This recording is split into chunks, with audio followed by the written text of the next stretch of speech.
Special forces are military units that have been trained to carry out special, often secretive, and sometimes dangerous operations. Depending on the country, these missions can include everything from covert ops to counterterrorism. So who are the best of the best? From the Huntsman Corps to the British SAS, here are 5 of the most elite special forces in the world. Huntsman Corps, Danish Special Forces. The Huntsman Corps, also known as the Jaeger Corps, is a Royal Danish Army Special Forces unit from Aalborg Air Base. If you want to be one of the best, then this Special Forces unit is the one you'd want to be part of. It was first formed in 1785 as the Hunter Corps of Zealand, but underwent several name changes over the years. It became the Huntsman Corps in 1961 and has trained over 350 soldiers between 1961 and 2009. Even though it has been around for hundreds of years, it wasn't until 1995 that elite trained soldiers were deployed on their first mission. It was time to put their training and hard work to the test. A 6-man team, Task Force K-Bar, was sent on a counter-sniper reconnaissance mission to Sarajevo in Bosnia. For their efforts as part of a joint special forces group in Afghanistan, the Huntsman Corps received the Presidential Unit Citation in 2004. If you think you've clocked up enough hours on your gaming console to fancy yourself a special forces expert, then think again.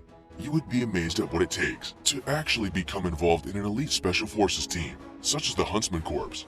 You must be both physically and mentally fit. The first stage covers 5 days of learning what you must get better at, such as swimming and orienteering. You then move on to training and evaluation, followed by an 8-week patrol course. If you manage to excel in this grueling training course, you then move on to the aspirant course, which is all about learning and pushing your physical limitations. Those who master the aspirant course will then complete 2 weeks of parachuting and 2 weeks of combat swimming.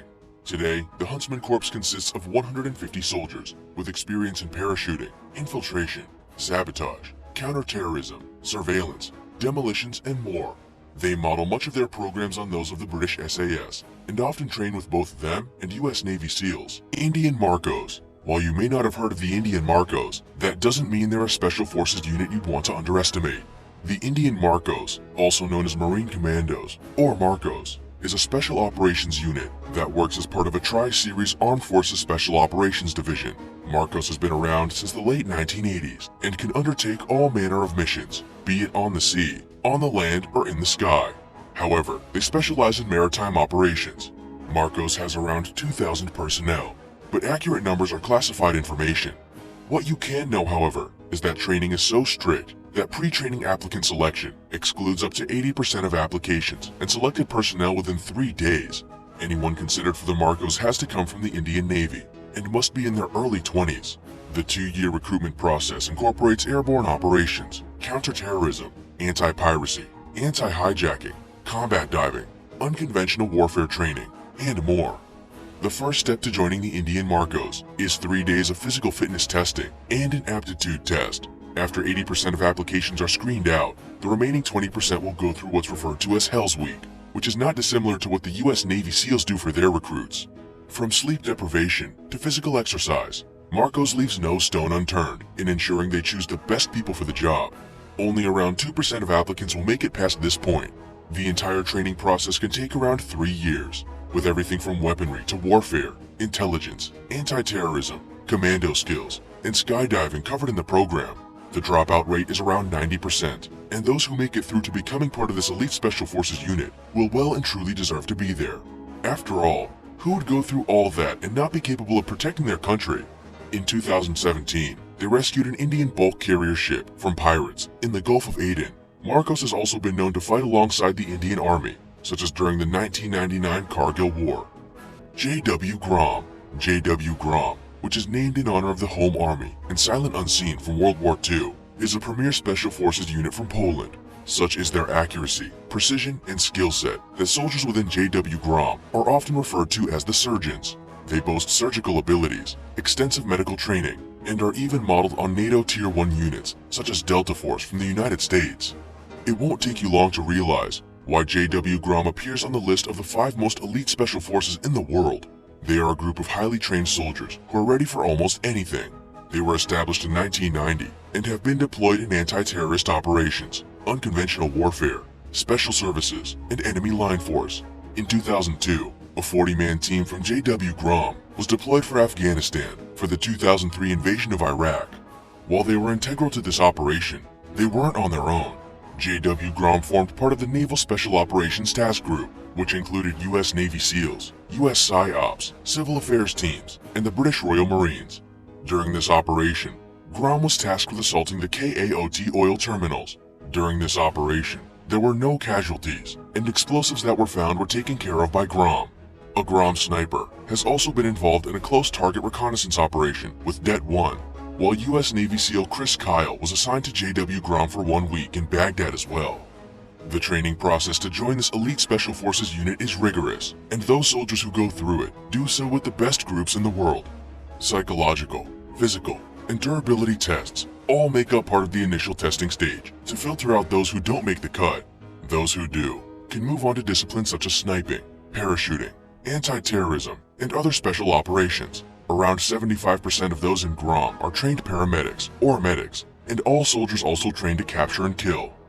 British SAS. It's of no wonder to anyone why the British Special Air Service appears on the list of the most elite forces in the world. Most of the Special Forces units around the world base their military model on that of the SAS, and even the US Delta Force unit founder spent time with the unit. The British SAS was founded in 1941 and became a corps in 1950. Their primary focus is on reconnaissance, counterterrorism, hostage rescues, and direct action. Due to the sensitivity of what they do, this Special Forces unit is highly classified. There is limited information on what they actually do. What we can tell you, however, is that the SAS is made up of a regular and 2 reserve units with around 400 to 600 soldiers. There are 4 squadrons with 65 men in each, a major, and 4 troops commanded by captains. Each troop has typically around 16 men, with these separated into patrols of 4 men. In each patrol, each of the 4 men has a specialized skill. They might be a medic, in charge of demolition, or something else equally as important and essential for special operations. The British SAS never recruit from the general public, and the training program is intense. The only way to get into this Special Forces unit is by applying from the UK Armed Forces. Most candidates often have an airborne or commando background.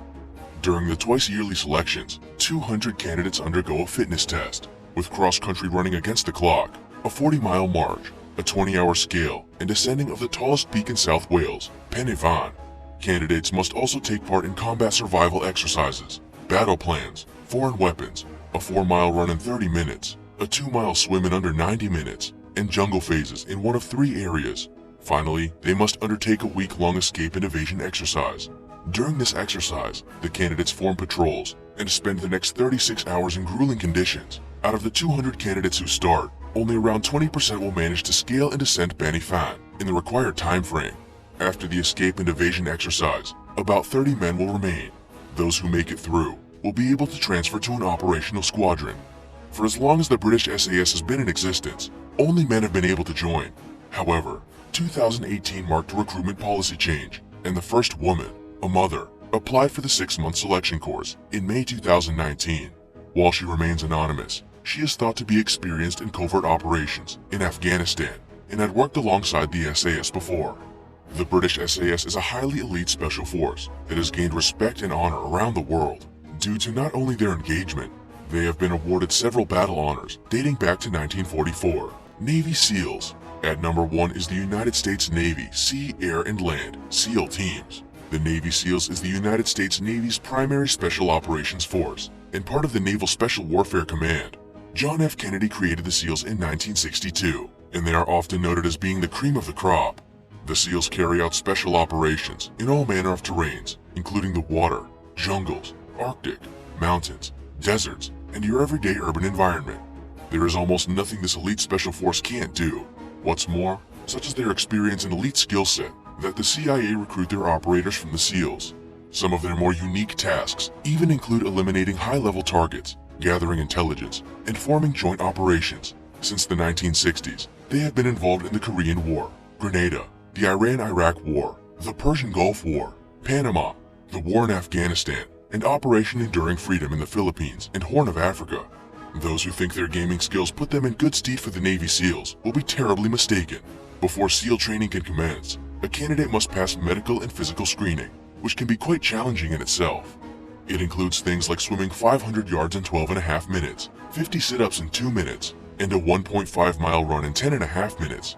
Those who pass these tests can begin the rigorous Navy SEALs training regime. The attrition rate sits at approximately 80%, and formal training can take around 12 months, with warfare prep, parachuting, and more. While the SEAL Special Forces team was a male-only unit, that changed in 2015. It was decided that if a woman could pass the grueling basic training, they should be allowed to serve. However, in 2017, a woman who tried to become the first female Navy SEAL quit within 1 week of initial training. That goes to show just how grueling becoming part of an elite special forces can be.